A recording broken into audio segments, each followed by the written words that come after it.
So Marcus had the just enticing assignment to cover Joe Biden on Saturday. Joe Biden was in Nevada. Nevada caucus is obviously one of the first. It goes New Hampshire, it goes Iowa, New Hampshire, and Nevada is actually before South Carolina this year. So Nevada is very important. Bernie has obviously been there, Elizabeth Warren, Joe Biden, Kamala Harris, Pete Buttigieg, who, by the way, just hired a former Goldman Sachs executive to be his national policy director. Can you say with me, Uncle Pete? He's definitely has your interests at heart. So Marcus did good reporting there. And sometimes when you're at these events, and I've done this too, you overhear something that is quite interesting, and then you pop on the camera.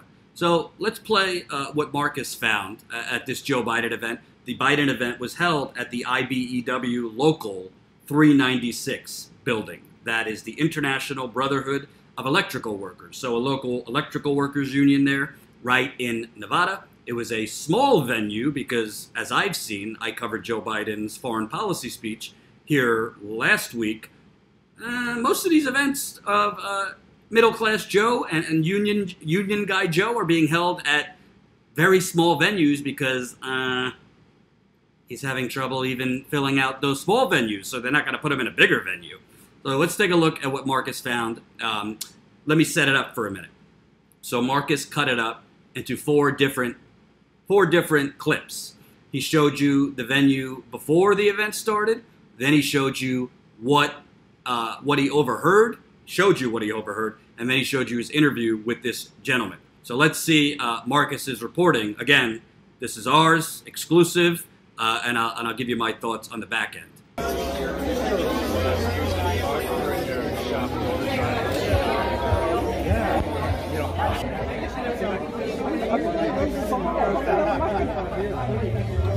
That's what I noticed about 5 minutes ago. I'm like, oh, then I looked over there and I'm like, that office. He said, we need seats fillers. I'm like, what is this, the Oscars? Take our picture. They told you to be a seat filler? Yeah. Not really. It's just that they got more people coming, but they said that for now, in case he does come in.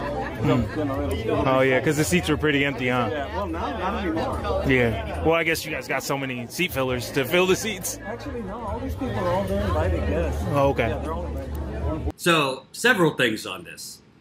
Number one, let's be clear. This isn't Watergate. We're not saying that this is, a major scandal. But bottom line, from my experience covering the campaign in 2016, particularly Hillary Clinton events, there were definitely events where the campaigns were basically asking people in the event venues, so whether it's a union hall, whether it's a university, whatever it was, asking people not invited to the event, asking people, that didn't show up, to see the event, but just people who work in the building or are affiliated with whatever the venue is to fill the seats to make it look more full. Now, this is one person saying it, but Marcus doesn't know for sure, but he did say he saw this person in the union offices and thinks that he was one of the union people there. And as you watched, he said, they told us to fill the seats. So who knows what that means? He could have been told by his boss at the union to, go sit down, or somebody from the Biden campaign was telling them, hey, take your seats, whatever the case may be. So the bottom line is this guy wasn't invited to the event, and he also wasn't there of his own volition. I wish we had it confirmed, but we're pretty sure that he was part of the union there. Why is this important? Again, we're not saying this is Watergate. We're not saying it's scandalous. I would say if the Democratic Party has an interest in defeating President Donald Trump, who, if you're watching over the last week, is looking like he is leading Klan rallies or, SS, German, Nazi rallies. And I say that, I don't casually compare Trump to Adolf Hitler. I told you last week, I stayed away from that stuff. But if you watch that event where people are chanting "send her back," I don't know what else you would compare it to. This is how the Holocaust and the Nazi regime and Hitler started, by basically, propping up national pride by saying it's the Jews, they're the reason, they're trying to steal our identity and what we've built here in Germany, and they're the other. It's exactly what's going on. So what I think is pretty significant about this story is you have somebody who, according to the polls, is leading, but very similar to 2016, where Hillary Clinton, according to the polls, was leading. They have all their events in very small venues. And even in those small venues, I mean, Marcus showed you 15 minutes before the event, if there's 98 seats available and 43 of them are empty, what does that tell you? Now, you could say, not everybody showed up yet, blah, blah, blah. So let's say in 15 minutes, 20 more people come. And let's say 5 minutes to 10 minutes after the event, another 5 people trickle in. Well, you're still not. This is the former vice president, the last vice president of the United States, not able to sell out a small union venue to the point where the union is filling the seats so that optically it doesn't look like there's any empties. Try to store Watson Jr. So what? I'll tell you so what. I'm very interested in your name. You're not going to defeat Donald Trump if you have no enthusiasm. You're not going to defeat a zealot, to me, a quasi-fascist, if you can't even fill, if you cannot inspire enough people to come out to a local union hall. And Jen and I were talking before we went live. So how these campaign events work, I mean, every event's different, but a lot of events are kind of two things. Number one, they have invites, so they invite people. So, for example, the foreign policy speech that I covered last week of Joe Biden, which he said a whole lot of nothing, they had like 3 rows reserved for invite. They invited people, probably people at the university, donors, who knows. And then the rest of the people were there willingly, waiting online to get in. So a lot of these events have kind of a mix of people who were invited and people who were not. I will tell you in that video, one thing that was interesting, Marcus told me the day this happened, when the guy didn't see that he was shooting him, he was talking very freely, as you could say. He was saying, yeah, they told us to be seat fillers, and is this the Oscars? But then when he saw Marcus was shooting, and Marcus was talking to him, he started to like tense up a little bit, almost like he wanted to dress it up and be like, oh no, these are all invited guests. I could promise you they were not all invited guests at a local union hall. I could promise you that. The union hall, if I go back, probably promoted it on their Facebook page. It was probably promoted in local media. They were not all invited guests to this thing. So I think that guy was trying to dress it up because he saw somebody shooting him and didn't want it to be revealed that they were paying seat fillers. The other thing I will tell you, why I think this is an important story, I didn't report this in Miami because I couldn't confirm it. I still can't confirm it, but when you couple it with what Marcus overheard, in Miami, a local activist came up to me and said, hey, he was wearing a Bernie shirt and he was standing with other Bernie supporters in the section where local supporters of candidates stood. It's the same section that the DNC had cordoned off, so journalists like me could not go interview the actual supporters of candidates holding signs. Anyway, this activist said somebody came up to the Bernie supporters wearing a Biden shirt, and he said, they asked why he liked Biden, and the guy said he had no clue. I don't know who they is, just gave him a shirt, and he said he actually liked Bernie. So the activist said we assumed it was the Biden's team who told the guy, gave him a Biden shirt and told him go stand over there.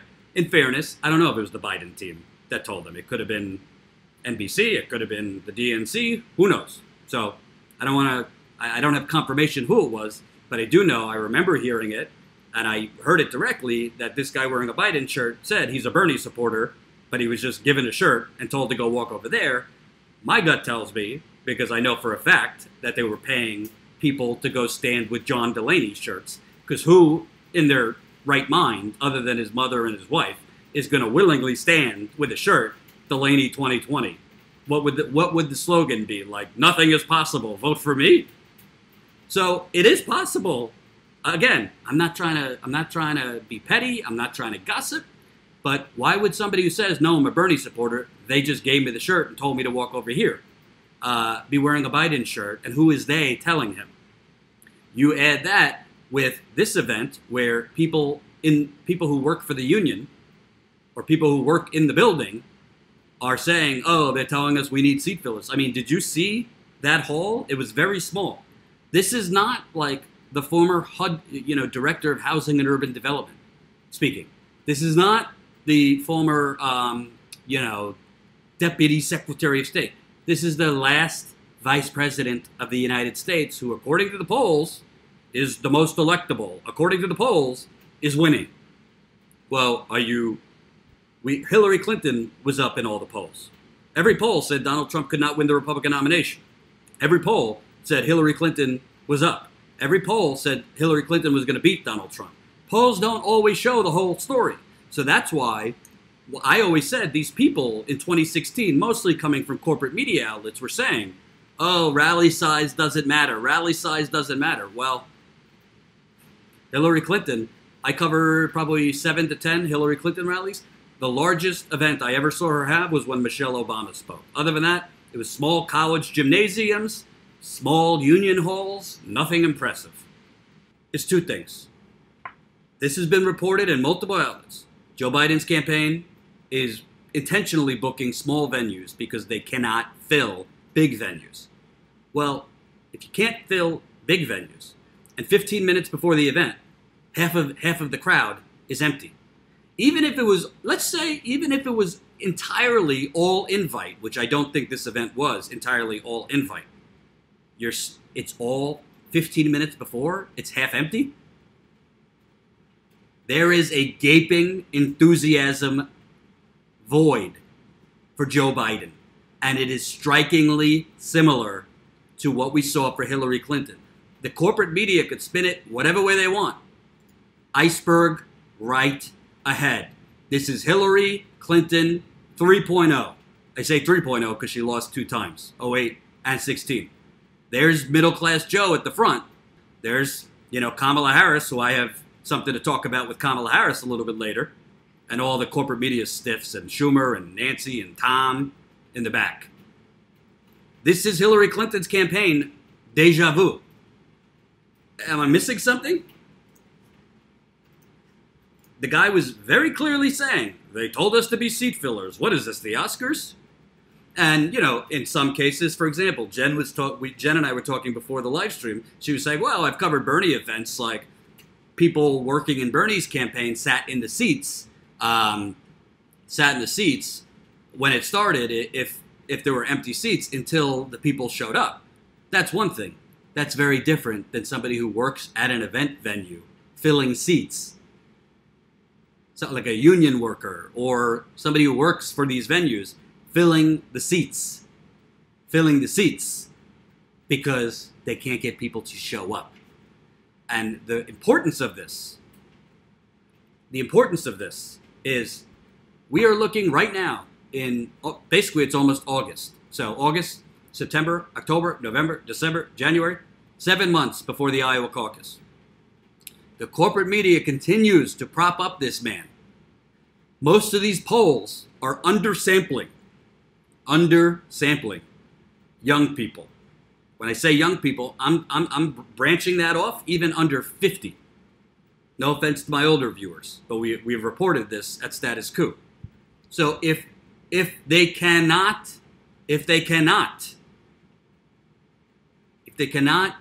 fill even smaller venues, what does that tell you? Campaigns need energy to win. Look to the campaigns that have lost. Al Gore, even though technically he did win. I don't like Al Gore, but he won. He won. Look at Al Gore. Look at John Kerry. Not exactly enthralling man. He didn't win. Obama, who was full of it, inspiring guy, hoodwinked a lot of us watching right now, and me. Very inspiring, energized the nation. Donald Trump, zealot. I'm moving over to remove the quasi and just call him a fascist. Inspired a whole, 60 million people to vote for him. The candidates that lose can't fill venues, are uninspiring, have poor debate performances. So when the history books are written, if they push Biden through as the nominee and he loses, remember things like this, where Status Coup and Marcus, with the great reporting, was showing you they're filling seats at these things.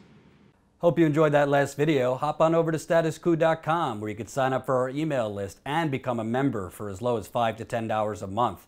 Membership is how we grow. That's statuscoup.com/join. And remember, join our email list so we can grow the revolution with you.